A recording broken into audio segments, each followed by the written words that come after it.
Shall we?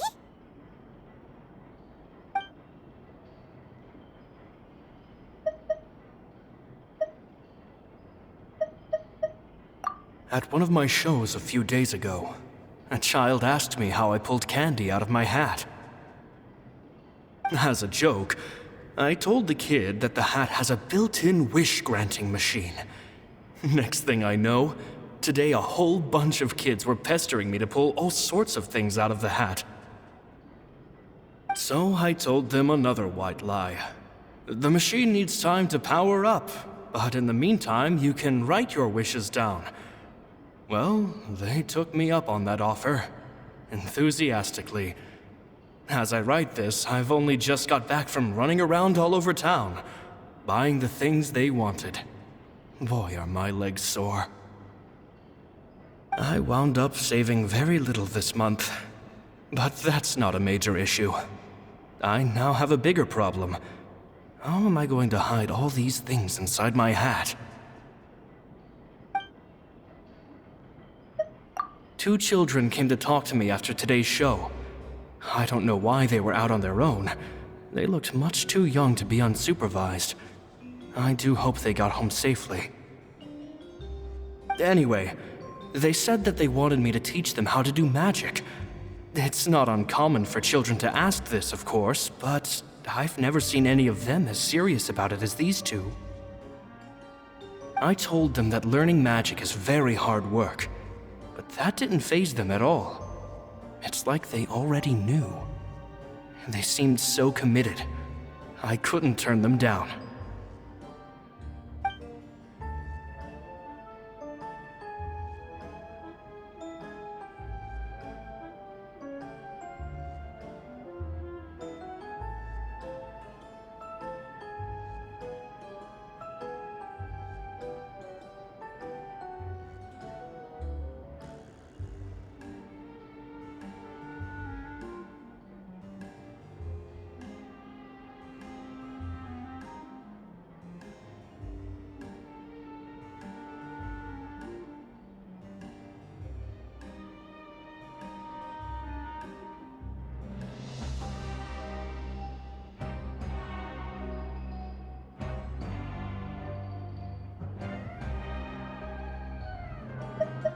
It seems like something's bothering Lorenzo lately, but he won't open up to me about it.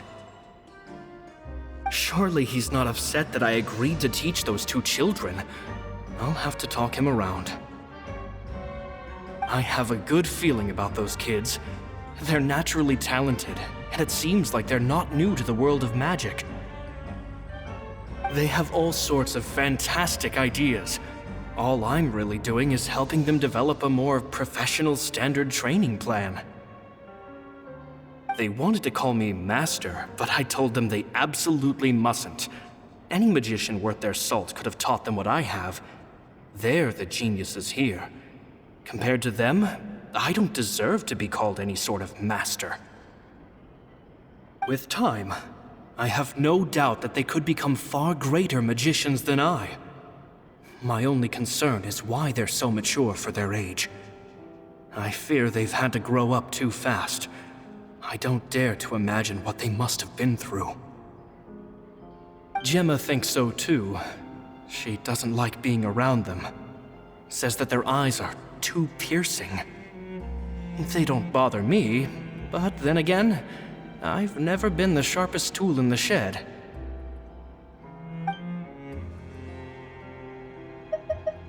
It's nearly time for me to go on tour. I asked the two kids if they'd like to come with me, but they shook their heads. I once overheard them talking about their father and their mission. Sounds like their parents have other plans for them. I guess we'll be parting ways soon. It's only been 10 days since I first met them, but I think that I've gotten a feel for their personalities now. They're very tough, but also very cautious, and they trust no one but each other. This, I fear, is not a good habit to have. They hide things from me too. For example, when I asked them where they live and why they wanted to learn magic, They lied. That's the thing about children. Whenever they're trying to cover something up, it always shows somehow. I can sense that their lives have been hard, possibly even dangerous too. They're not like other children. It's a shame that I can't do more to help them. After thinking things over, I decided to tell them a bit about how I see the world. It's full of lies and falsehoods, and that is why we must find our own truth. P.S. I hope they won't find my nagging annoying. Children are so opinionated nowadays. Will it do them more harm than good for someone they've only known 10 days to lecture them like that? P.P.S. Maybe I'm overthinking this. Children aren't interested in grand philosophies. It probably just went in one ear and out the other. I bet they've already forgotten every word I said. Oh, Caesar, Caesar. Just mind your own business next time.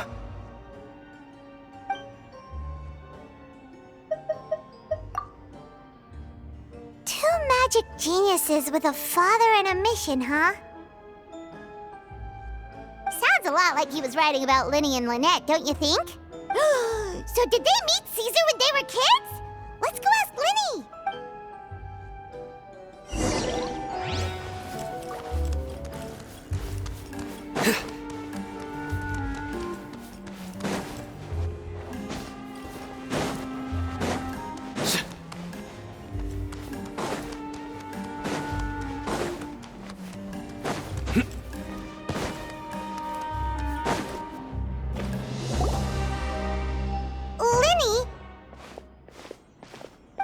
Hold that thought.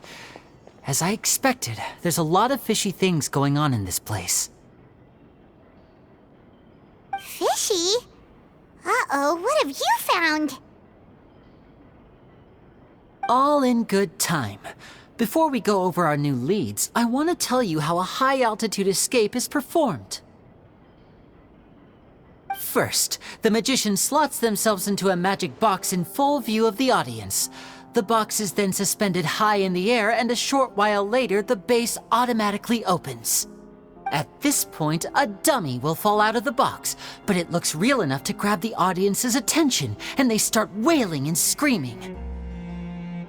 Meanwhile, the real magician, who has by now blended into the crowd, waits for a good moment to make their appearance and put on a hysterical performance. Oh no! Is that me? Did I just fall to my death? Very vivid description. Paimon can really picture it. And then what? The audience's gaze then turns to the magician, and by the time they realize what's happened, the dummy has vanished, as if everything that just happened was some sort of shared illusion. Of course, that's just how I think the process should work, theoretically speaking. The inventor of this trick never performed it successfully. When the box opened, Caesar was the one who fell out, and not the dummy. He fell right to the ground from the highest point of the opera house. No one could hope to survive that fall, not without a vision at least. And no one else has ever attempted this trick since. My understanding of how it works is just based on what I could gather from his notes and the relevant gadgets here in his workshop. So Caesar's famous high-altitude escape has never been done, huh? Paimon was about to say how cool it would have been to see it in person, but if it's that dangerous, it's probably for the best that no one else tries to do it. Wait a second. So if a dummy's supposed to drop out of the box, then where does the real magician go? How does he get out? Glad you asked. That brings us to the secret of said box. This box right here is the one that Caesar constructed himself to use in the performance, and it's not as simple as it looks. Inside, there's a device that only the magician himself would know about. Once the magician's inside and the box is lifted up into the air, the audience's view of the box is fixed at a certain angle. From where they're standing, they have a clear view of the front, sides, and bottom, but the back and the top are now no longer visible.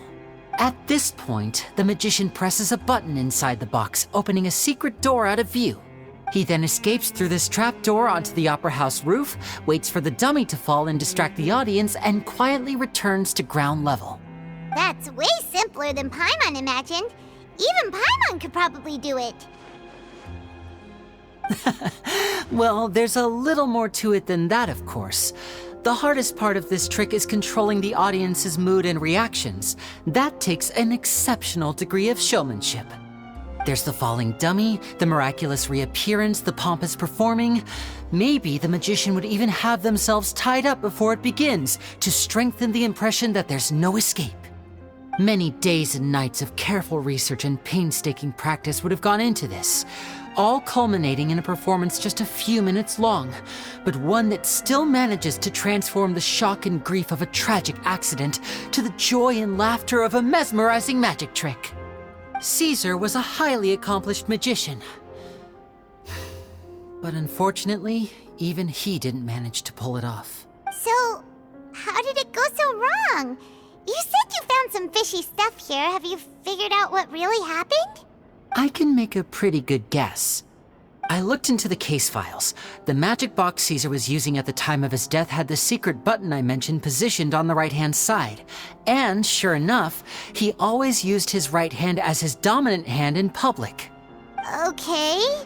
Nothing suspicious there. But here's the strange thing. Most of the devices in this workshop have the mechanism on the left-hand side, including this box right here, which leads me to believe that Caesar was in fact left-handed. Because a magician can't afford to have their most basic habits stand out too much.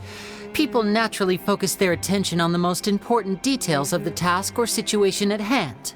But a magician needs to be able to redirect an audience's attention at will so as to avoid arousing their suspicion. The essence of magic is getting people to believe a lie.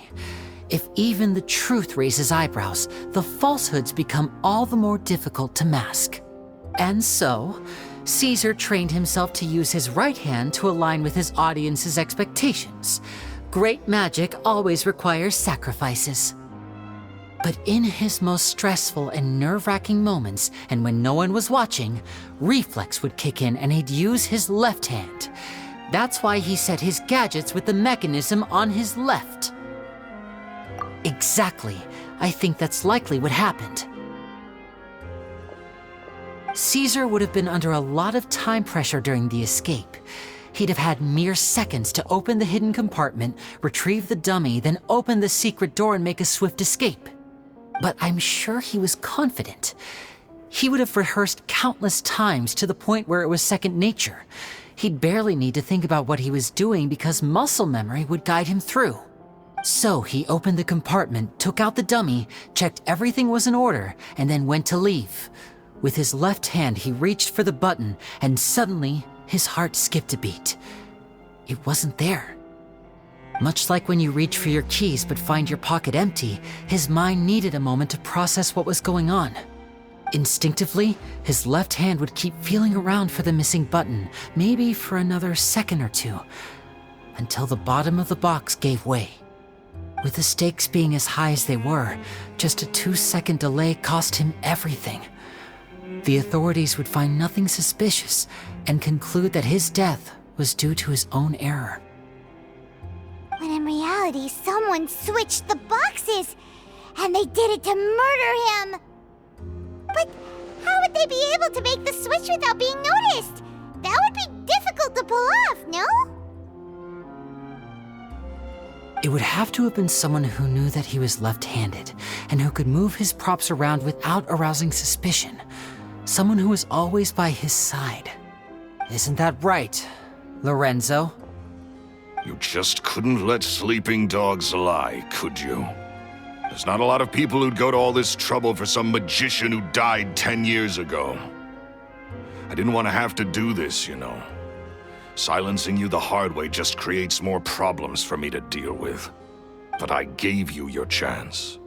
I hoped you'd do what's good for you and back off like the lady, but you disappoint me. You mean Gemma? So you are the one who's been threatening her! Yes, although however stubborn she might be, she was never much of a liability. But you people, You never even knew him, but for some reason you just wouldn't drop it. Which is why you can't leave this place alive. Take them out, and make it quick. Do your worst!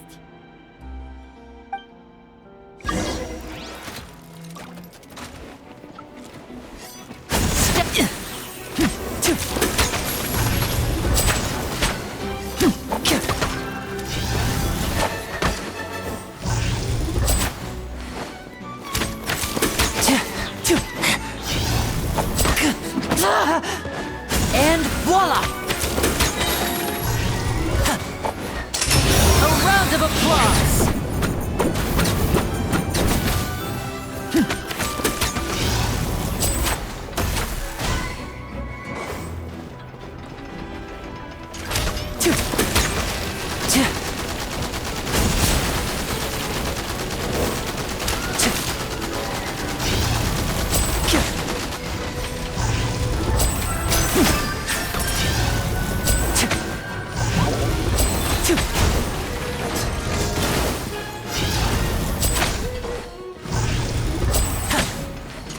Step right up.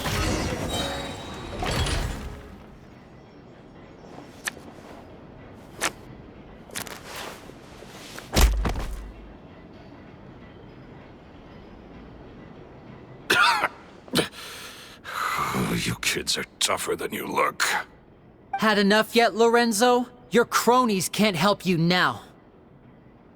I think it's high time you started talking, and what I'd really like to know is, why did you murder Caesar? If I had a Mora for every time you said that man's name. Of course you idolized Caesar, everyone else did. But I was the real genius magician. Me! He was just an amateur who did cheap tricks for gullible children. I was the one who made magic into the fine art it is today. The aristocrats doffed their hats to me! So it was jealousy. Jealousy. Hatred, more like. I hated Caesar. All he cared about was his magic. He lived and breathed it. He poured everything into his street performances and his stupid tours like it was just a hobby to him, never bothering to think about Mora. What sort of fool devotes their life to the art of deception and never has a Mora to show for it? But the people loved him, didn't they? Oh, how they looked up to him. No one gave me a second look. All I ever heard was, "Oh, your master's amazing, isn't he?" Amazing. Yeah, so amazing that he was completely broke. Every other apprentice was living it up at their master's expense, but no, not me. I put in all the work, mastered all the skills, and it brought me nothing more than the life I already had. He forbade me from using magic to trick people out of their Mora. There was nothing he hated more than that. And with his reputation in Fontaine, it was too risky for me to go it alone. As long as he was alive, if I dabbled in my own brand of money-making magic, he would expose me, and it would destroy me. I had to kill him. There was no other way. He had to go. And this was your only motive? It was reason enough. What other motive would I need? Well, I was under the impression that there might have been other factors at play. For instance, maybe you were in love with Gemma, but she was engaged to Caesar. In love with Gemma? Don't be ridiculous. Guess I was wrong about that then. Next question. Are you the Phantom Weasel? I am. Caesar was so strict with me.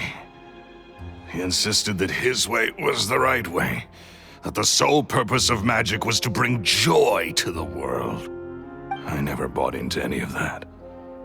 I was more interested in the practical value of magic. Sure enough, it helped me fill my pockets with all kinds of valuable treasures. Oh, yeah! Charlotte told us that the Weasel would steal whatever people valued, no matter how much he was worth. That's just how it looked from the outside. What would any thief want with second-rate loot? I've only ever targeted high-value items. I stole cheap things as a way of practicing my craft.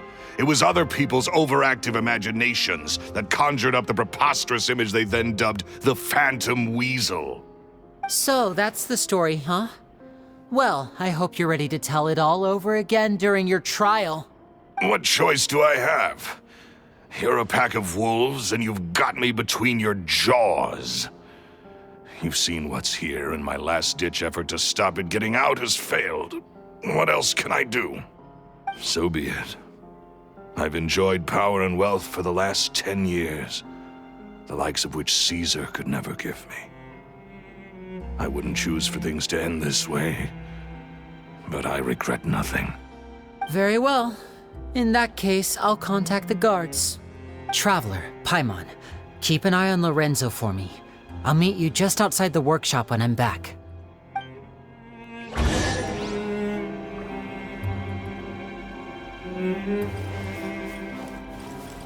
At least I can finally stop looking over my shoulder now.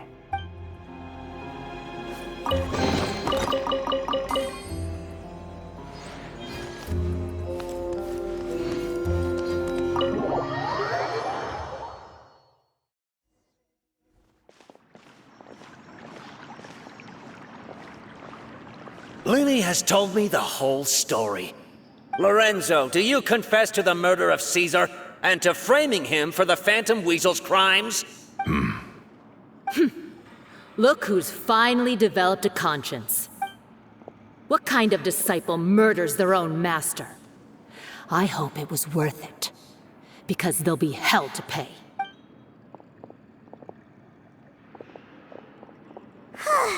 Looks like it's all over. What should we do next, Lenny? Should we start preparing for your show? Let me think. Let's rendezvous with Lynette and Gemma first. With Lorenzo in custody, Gemma will no longer have to fear for her safety. Good point. We should go tell Gemma the good news right away. It'll give her some peace of mind for sure.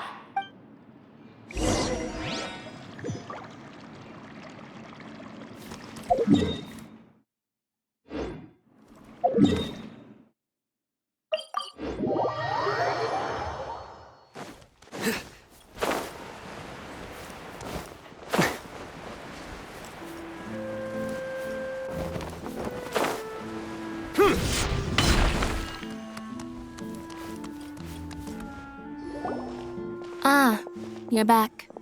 You were so quick. I've only just finished my third dessert. Your third? Lynette, come on, we've talked about this. Everything in moderation. You're not gonna have any room left for dinner now. It's fine. I'll shift to exercise mode and jog off the excess sugar. That's besides the point. Well, it's done now, but try to eat a more balanced diet in the future. Point taken. Did everything go okay? Of course! Lorenzo was no match for us. The guards are taking him into custody as we speak. Gosh, that's amazing. I'm sorry, I still didn't know if I could trust you, but now it seems I can. I had my suspicions about Lorenzo, but It's okay. We understand. He did threaten you. Paimon would find it hard to trust strangers in your position, too. But you don't need to be scared anymore. Everything's gonna be okay. Sorry. My emotions are all over the place right now. I've been waiting for this day to come for so long. I always wanted to report Lorenzo. He took all of Caesar's property, which I found suspicious, but I had people watching me all the time, so I couldn't risk looking into it. I was so afraid. I was scared he'd do something terrible to me, and then no one would be left to visit Caesar's grave. So I never had the courage to speak out. Thank you all. Truly, thank you so much.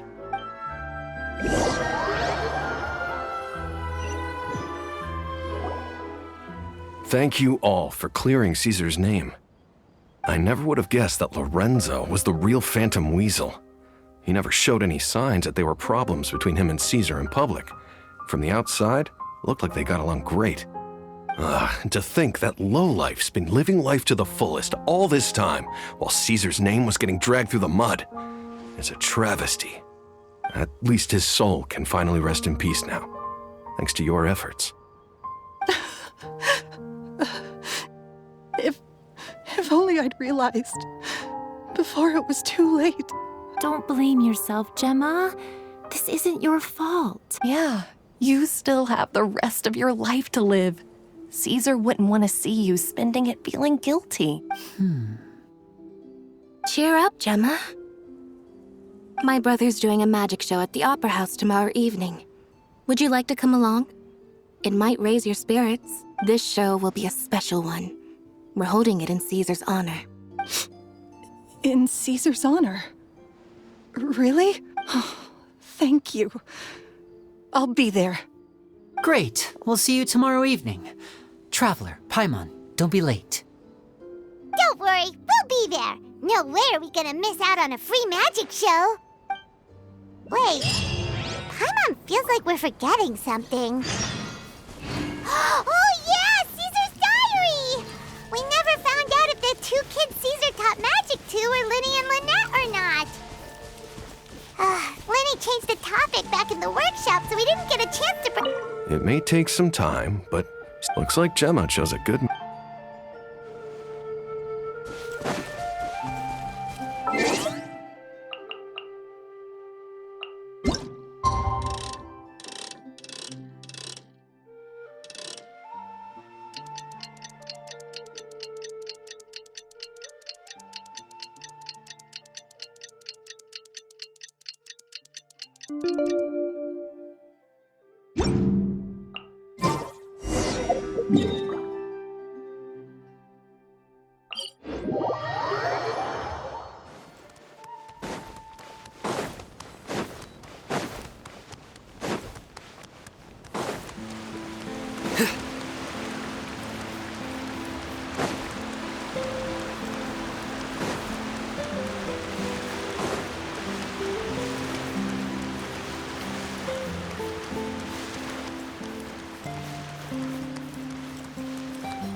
Paimon's excited to see another of Linny's magic shows! Wait. Lynette, shouldn't you be on stage by now? Not this time. My brother's going solo today. So I'll be watching with you. Good evening, ladies and gentlemen. I hope everybody's ready because the show is about to begin.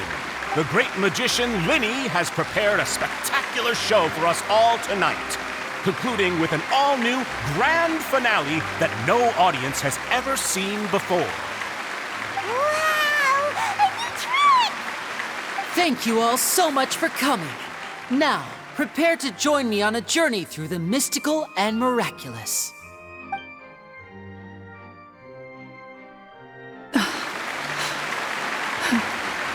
Exciting stuff, isn't it? Yes, it's just... It reminds me of him. No wonder. Caesar was a famous magician too. So, how did you two first meet, Gemma? Well, I was out on the street once, and I saw him performing for little children. Children love magic, because they're willing to believe in things that can't be rationally explained. Caesar had this amazing way of bringing them into a dreamlike world. And somehow, I felt drawn to him too. So I went up and asked him to do a trick for me. Aw, that sounds so romantic. What trick did he do? It was with a flower. He took it in his hand, snapped his fingers, and it magically appeared on my head. I was so happy that day. No one had ever given me a flower before that. Oh, that's so cute! Actually, now that you mention it, Linny's done that one before. Is that right? Then I suppose he's a romantic at heart, just like Caesar. So let's treasure the time we have with him. After all, you never know when the people dearest to you might be gone. That's right. It's all over now. Paimon doesn't really know how to comfort you, but at the very least, no one's gonna be intimidating you from now on. You can breathe easy at last, right? Right. Yes, you can breathe easy now, Phantom Weasel. See? Even Lynette says... Wait, what? The Phantom Weasel? Lorenzo escaped? Where is he? What do you mean, Phantom Weasel? As Linny once said, a performer's job is to commit fully to their role and put on a flawless performance for their audience. But once the bag of tricks is empty and the curtain falls, it's time to end the show. The spotlight is no place for someone with no more cards up their sleeve. It's been 10 years, Gemma. Aren't you tired of the grieving widow act? I think it's time to put an end to it. What are you talking about? Paimon doesn't like this riddle. Traveler, Paimon doesn't like where this is going. Come on, say something! Ladies and gentlemen, I hope you're all enjoying the performance so far. There will now be a brief intermission, after which Linny will perform the most electrifying act of tonight's show, the one we've all been waiting for. The final performance will take place outside of the Opera House, so please make your way outside in a calm and orderly fashion. The Phantom Weasel never did like public places, did they? Don't worry, this place will be quiet soon. Let's talk somewhere else for now.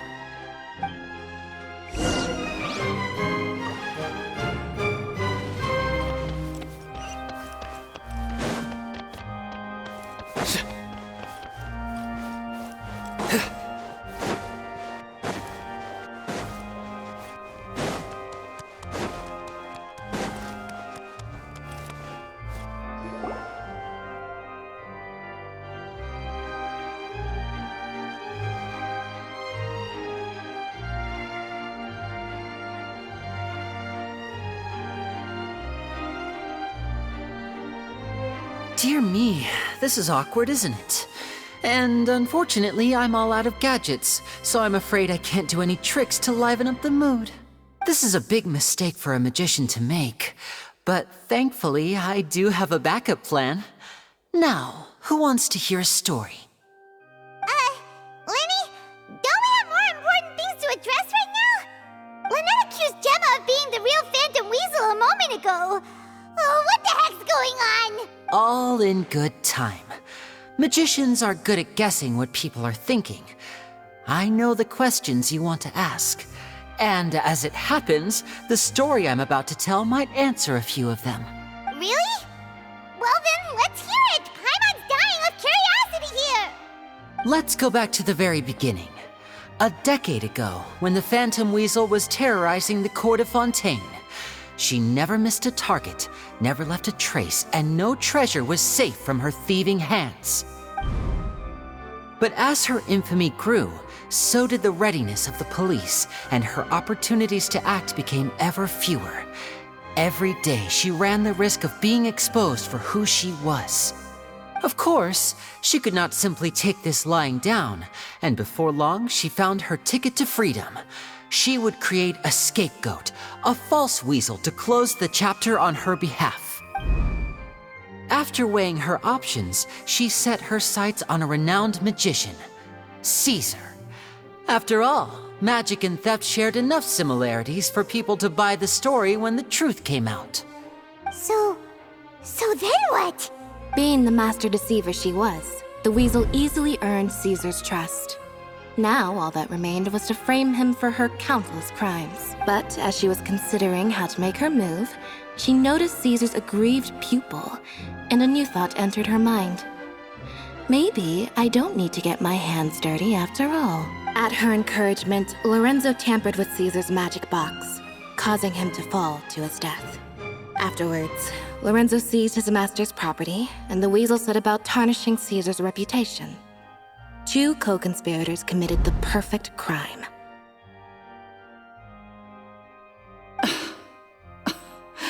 I've got to hand it to you. You're both exceptional storytellers. It's enough to make even me wonder whether there was really another mastermind behind all this, pulling the strings. But I just have one question. You seem to think that I am the villain in this tale. What's brought this on, Linny? Is it something that Lorenzo said? Don't worry, Lorenzo said nothing at all. But I never believed that he was the Weasel, and in fact, my investigation only made me more certain of that. He was too forthcoming with his confession, as if there was something else he was trying to hide. How disappointing. So you'd sooner trust Lorenzo than me, even without a shred of evidence? A magician is an expert at playing the audience to get the result they want, and I have no doubt that you, Gemma, are equally talented in this regard. With a little help from Lorenzo, you put on a very convincing performance. The lovesick fiancé, whose devotion to her betrothed is unshakable, even under threats of violence. Caesar was maligned and hated by all for 10 years, but you? Everyone sympathized with your plight. Who would suspect for 1 second that the lovely young lady always seen weeping in front of Caesar's grave was actually the mastermind behind his demise? No, not that poor lady. Perish the thought. Wait, so you mean the whole intimidation thing was just a hoax? Gemma and Lorenzo were both in on it? But why would Lorenzo agree to that? And why didn't he sell her out even at the end instead of admitting to being the Weasel himself? Yes, why indeed? Maybe Gemma herself could enlighten us on that question. Well, Linny, if you're so confident in your version of events, then I think the answer should be obvious. Having killed Caesar with his own hands, Lorenzo was plagued by overwhelming guilt. Revealing the Phantom Weasel's true identity would serve no purpose. But if the Weasel remained free, then she could take care of Lorenzo's loved ones. An excellent answer, though sadly a little dull. Is that right? Well, don't let me bore you. If you'd care to change the topic to something more interesting, I'd be much obliged. As a matter of fact, there's one thing I'd really like to understand. Why would the real Weasel have targeted things that only have value to other people? Could you shed any light on that? Of course. After all, we're just telling stories here, aren't we? If I had to guess, I would say that the real Weasel must have had a terrible childhood. Left to fend for herself after her parents died young. Betrayed, scorned, beaten. She'd scrounge waste paper from garbage bins to draw on, using twigs and dirt for lack of ink and pen. She'd sew ugly ragdolls from whatever scrap material she could get her hands on. This was her only source of happiness in life. But it was all she needed, and she was content. Until the world decided that even this was too good for her. Once again, she was betrayed. And this time, everything was taken from her. She felt like life was a miry pit that dragged her further down the more she struggled to escape. At that tender age, she should have been happy. Instead, she stood in the shadows and watched with envy as all good things in the world passed her by. This was a fate too cruel for anyone to bear. Her pain became a breeding ground for dark thoughts. Thoughts which festered and grew into a twisted solution to her troubles. I detest the happiness of others, in all its forms alike.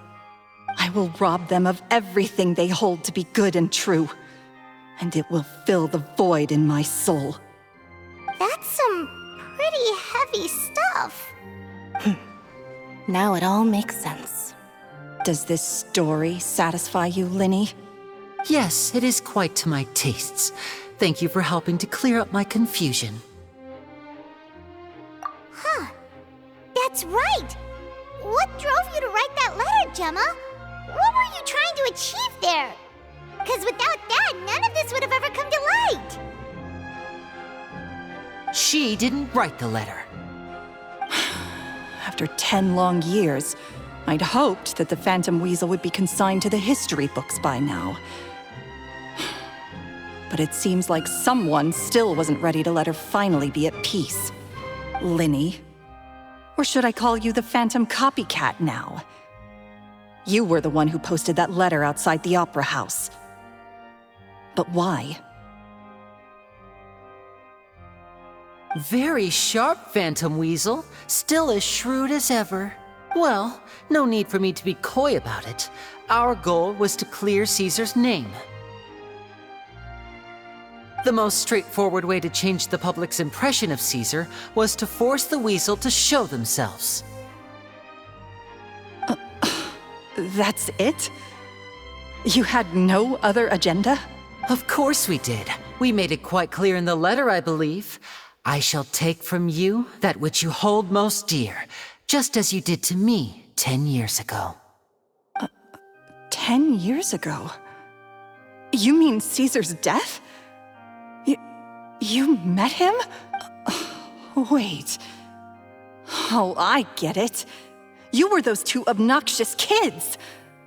It's been so long, and you're all grown up now. I didn't recognize you.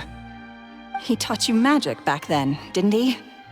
For what, 10 days or something? And you went to all this trouble. Why? Because you feel like you still owe him something?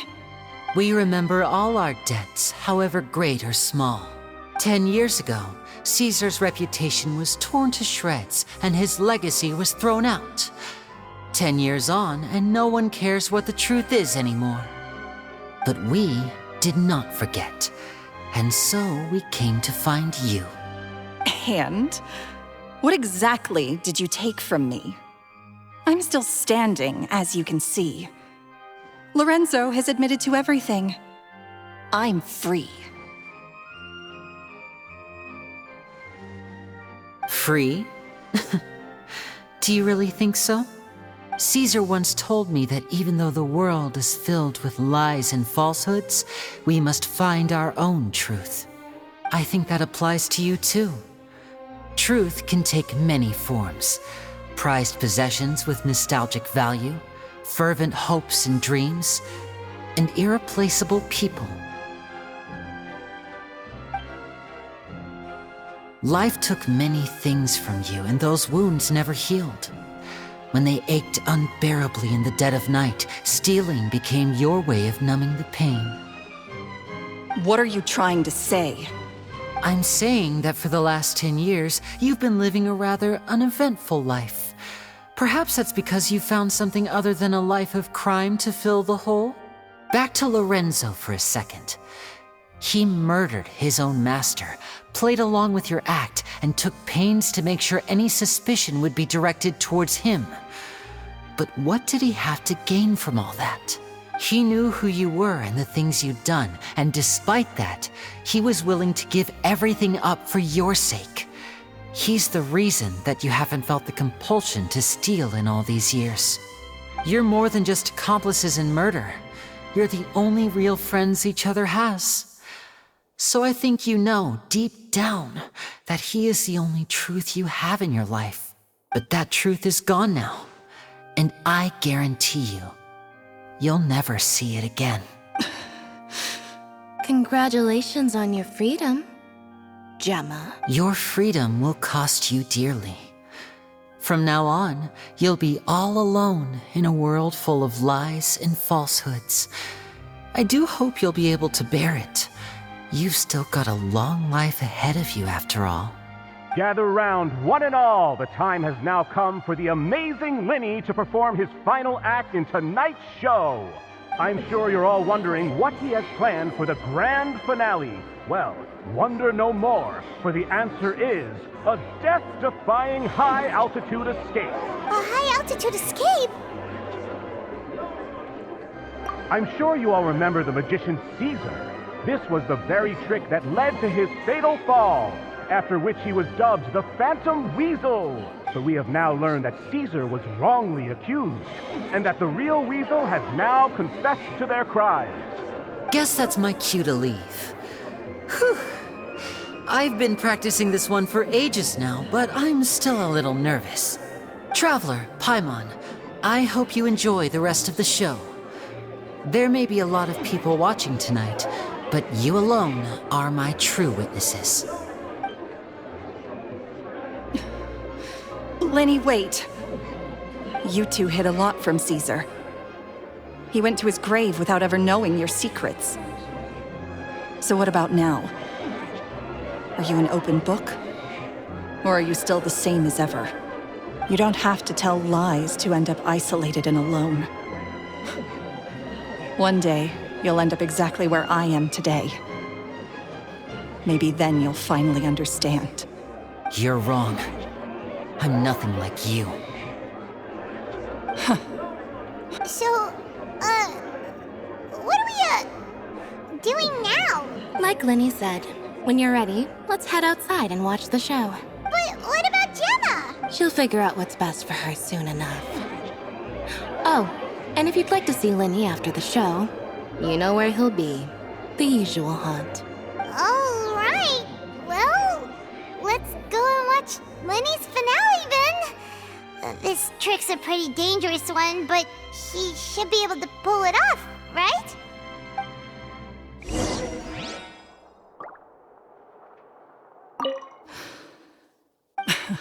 Sometimes I think I'm like a gambling addict. All I care about is winning, and it doesn't matter what's at stake.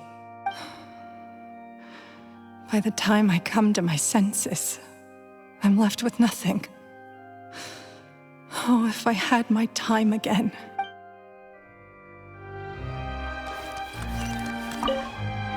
Magicians are not like thieves. Thieves only tear things apart. But good-hearted magicians, they put things back together.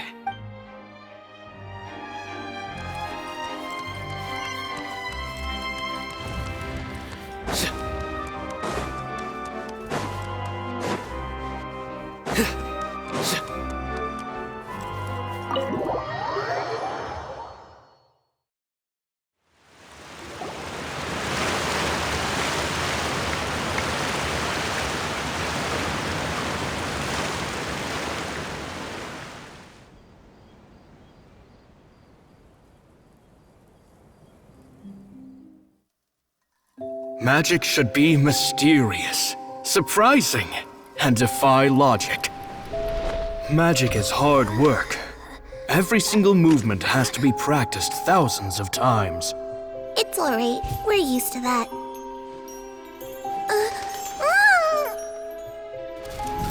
We're sorry.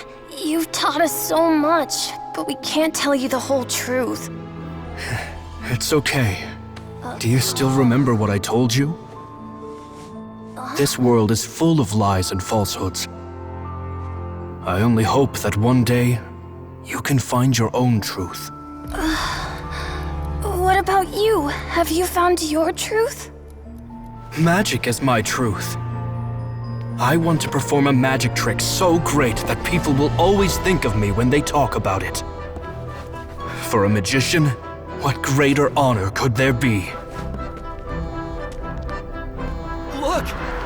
Behold! Linny is sealed inside the box. Will he manage to escape? 10 years ago, Caesar attempted this very trick, and it was at this precise moment that...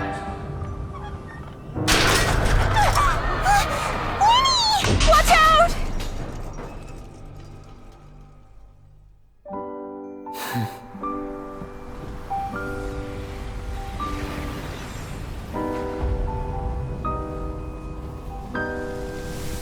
Mysterious. Surprising.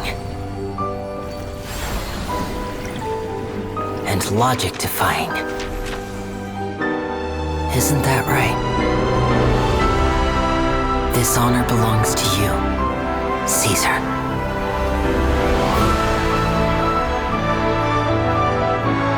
I'm just sorry it's a little late.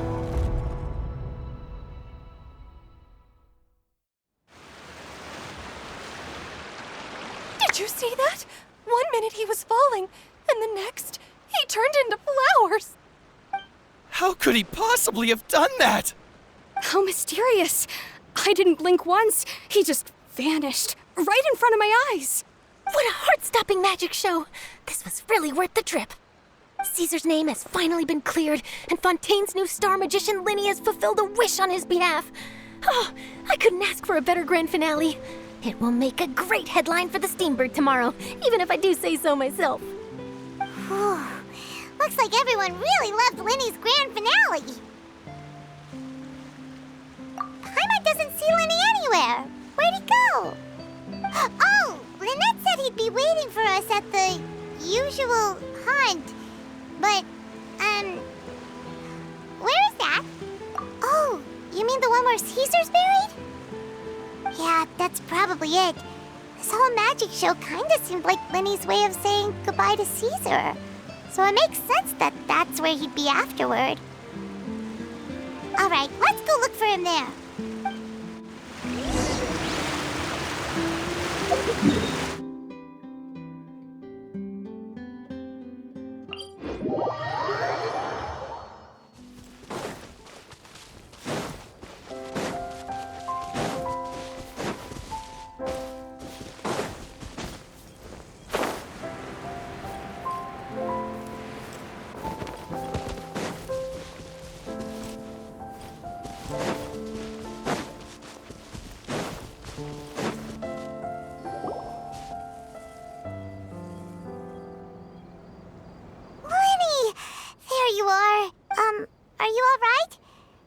Was scared to death when the chain broke.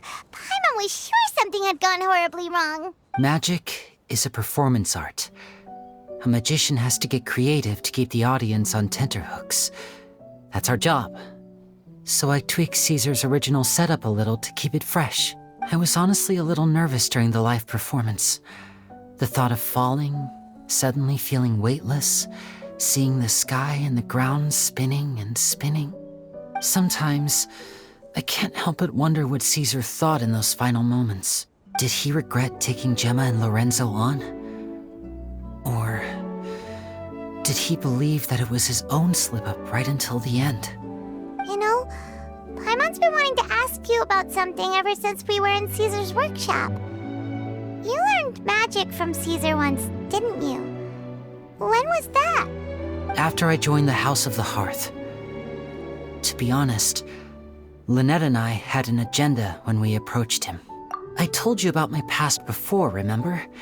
As a young boy, I survived by secretly learning magic from street performers.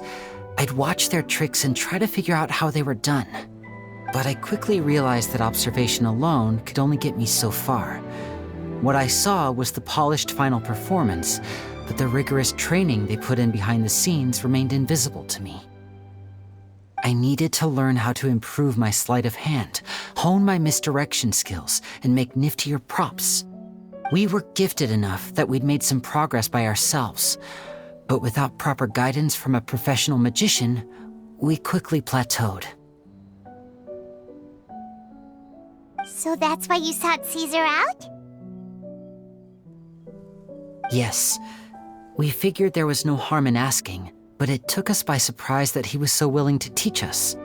In all, we only spent 10 short days together, but he was very good to us. By contrast, we hid so many things from him. For instance, when he asked why I wanted to learn magic, I answered, "It's my passion." But in truth, there was already a lot more to the story by then. After being taken in by an aristocrat for our magic talent, then betrayed soon after, this was no longer about me doing what I loved. What amazed me was how the lie escaped my lips even as I was hesitating over whether to tell him the truth. Trust is a beautiful thing. Sadly, I'd forgotten how to trust by then. Lenny.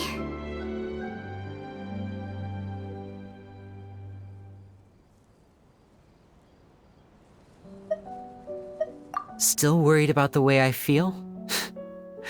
You really are a gentle soul, aren't you? But don't worry, I'm used to it now. From the mansions of the elite to the house of the hearth, lies and selfishness have followed me and Lynette everywhere we go. After Caesar went on tour, we became busy with our missions. The next we heard of him was that he'd fallen to his death, and was now declared to be the Phantom Weasel. That night, I remembered his smile. But as I lay there, I didn't know what to say to him. To keep secrets is to put up walls. The longer you keep them up, the less you let people in. Then, one day, you look around and realize your life is like an empty auditorium after a show, full of seats once occupied by all the people who left. But I guess that's the price we have to pay. You only realize how much someone really meant to you when you lose them completely. That's why I was so confident this would hurt Gemma. Because I felt it for myself. Yeah, cheer up, Lenny. We've had to say our fair share of goodbyes during our journey, too. But whatever happens, Paimon always believes in what tomorrow brings. Delicious food, fun toys, and the Traveler by my side. Paimon just needs to focus on things like this, and all the unhappy stuff goes right out the window. You know, Traveler, doesn't that kinda make you Paimon's truth? Exactly. It's the same for me and Lynette. We are the truest thing each other has in the world, and nothing can replace that. Life has taken plenty from us, like it did from Gemma. But at least it left us with each other. That's what gave us the strength to get through the darkest days. That's why the darkness never consumed me, and why it never will. Maybe we live in the shadows too, but we remember every precious ray of light that shines through. All right, time to lighten this conversation up a little. What did you think of the show tonight? Were you happy with it? It was amazing! Paimon just wishes we hadn't been so distracted with the Gemma situation. We spent most of our time in the opera house just talking and pretty much missed the entire first half of the show. Lenny, could you do just one more trick for us? Whoa, that's a bit of a tall order, I'm afraid. The show's just finished, so my sleeves are decidedly card-free right now. Aw, come on! Surely you can think of something. The Lenny Paimon knows can do anything if he puts his mind to. Oh, all right then. I'll give it a go, but only because it's you. Watch closely. I have a flower in my hand. You liar! There's nothing in your hand! We ain't going along with this! Huh? My goodness, you're right. But I could have sworn I brought one here with me. Okay, try this. Count down with me. 3, 2, 1. 3, 2, 1. Now, have another look around. Maybe the flowers appeared somewhere else. Really? Let's see. Wow, there it is! Oh, this is a different flower from the last time, right? This one's called, oh yeah, a rainbow rose. But more importantly, Paimon has to know how the trick is done. Please, Lenny, pretty please! Well, if you want to learn magic, you'll have to start by addressing me as teacher. Fine. Please, teacher, please! Since you asked so nicely, I'll share one little tip with you. Namely, the student of magic cannot solely rely on others being prepared to reveal their secrets. You have to observe, think, and find the answers for yourself. Is that it? Look at the time. We shouldn't linger here too long. Thanks again for coming to see my show. I bid you both good night. I look forward to seeing you again. All right, fine. See ya. Shall we head back down too? Paimon can't wait to read the Steambird tomorrow. Paimon bets Linny and Caesar will be plastered all over it. Let's head to the Steambird's